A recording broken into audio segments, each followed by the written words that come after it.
Министерство просвещения и языковой политики Абхазии и руководство Белгородского государственного технологического университета тесно сотрудничают уже на протяжении нескольких лет. Абитуриенты из Абхазии поступают в БГТУ ежегодно. На данный момент в одном из ведущих высших учебных заведений России обучаются около 70 абхазских студентов. В этом году заявление на поступление в Белгородский вуз подали 8 человек. Арут Топчан – один из них. Молодой человек выбрал направление строительства, мечтает строить мосты и работать в Абхазии. В Абхазии, насколько я знаю, только один мастер, который занимается мостостроением. И вот я хочу как-нибудь его поддержать, помочь ему.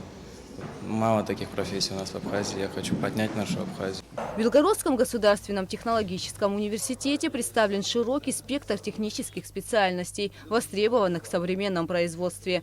Приезжать в Абхазию и отбирать самых лучших и активных ребят уже стало доброй традицией, говорит директор Института организации и управления набором Сергей Булгаков. Почему приезжаем? Потому что ребята очень трудолюбивые, они осваивают образовательные программы, и ребята достойные отбираются. Это победители различных олимпиад, конкурсов.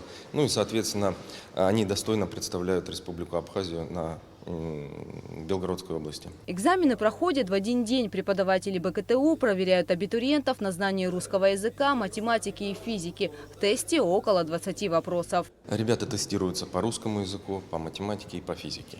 В зависимости от того, на какое направление они поступают. Если они поступают на IT-направление, они, соответственно, тестируются по информатике.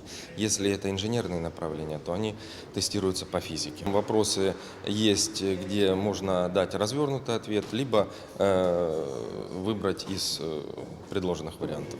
Результаты тестирования будут известны в ближайшее время. Всего БГТУ ежегодно выделяет для абитуриентов из Абхазии немалое количество мест по востребованным техническим специальностям. Гугут Савардания, Степан Мартиросян, Абхазское телевидение.